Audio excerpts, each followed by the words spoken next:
In this video, I'm going to go over the sum and difference of cubes.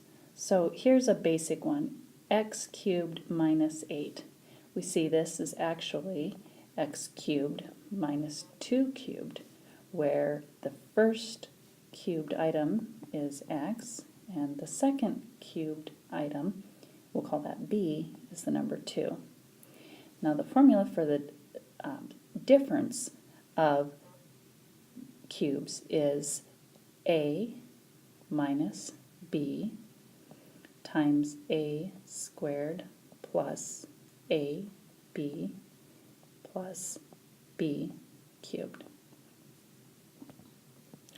Now, where you see, we're going to plug in this x, plug in the b. Now x gets squared here, and then multiplied 2x, and we're going to have plus b squared is 4. And there we go, and that's our first example. Now, what I want to talk about next is how to get these two formulas straight. So we've got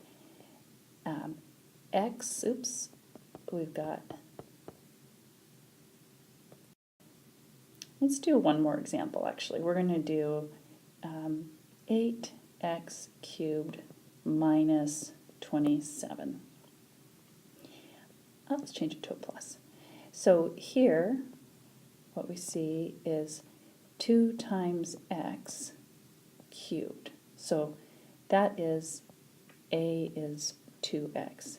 And here what we see is 3 cubed. So b is equal to 3.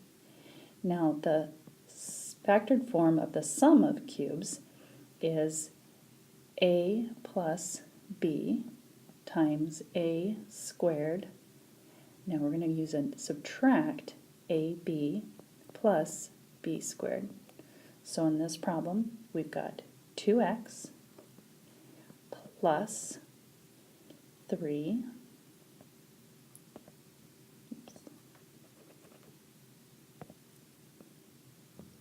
times 2x squared is 2 times 2 times x, which is 4x squared. Then AB is 2x times 3, and I get subtract 6x.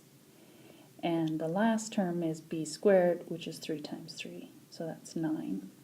And there's the factored form of that one. Let's talk for a minute about how to tell these two formulas apart. So the first one we can see is a minus a cubed minus b cubed, and this is a cubed plus b cubed, a difference and a sum. Notice first that the structure is the same. It's a binomial times a trinomial for both. And that if you ignore the signs, the variables are the same as well. So you've got a and then a b, a squared, ab, and b squared. Now really what it comes down to after you get the structure and the variables memorized is you need to be able to figure out your signs. So the difference is a difference here, and the plus is a plus here. So the first thing we note is that the sign is the same between the two terms in the binomial as it was in the original problem. And then when we go to the next sign, what we see is its opposite. So if it was a subtract, if it was a difference of cubes, it's here as a sum of cubes. If it's a sum of cubes there, oh I'm sorry, not a, it's a plus there because it was a minus here. And it's a minus here because it's a plus here. Sorry. That means those signs are opposite of what you were given. And then on the last term, they're both positive. So we'll put always positive for those. So we remember this formula. Well, the structure you'll have to memorize separately, but the signs are that they're the same, they're the opposite, and then they're always positive. SOAP. That's how you remember that. Last thing I want to do now is just practice identifying the A and the B. So here are 4 problems. In the first one, we see that we have a 27x cubed. 27 is 3 times 3 times 3. So that would be 3x is what we'd use for A. And then B is 1, because 1 times 1 times 1 is 1. On the second problem here, we see 64, which it's a small enough number that you could guess it's 4.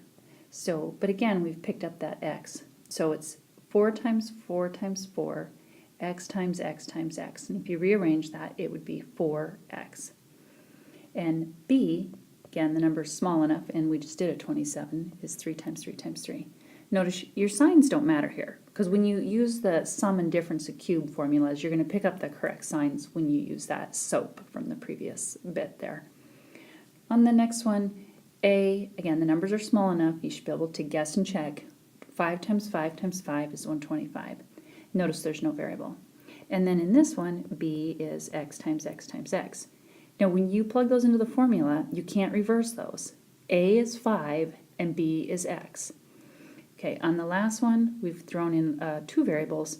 Again, we've got A is 3x, just like the first problem, and then B is, and I say I have a mistake there, but B is 4y. And my mistake is this should have been a cube. Okay, so there you go.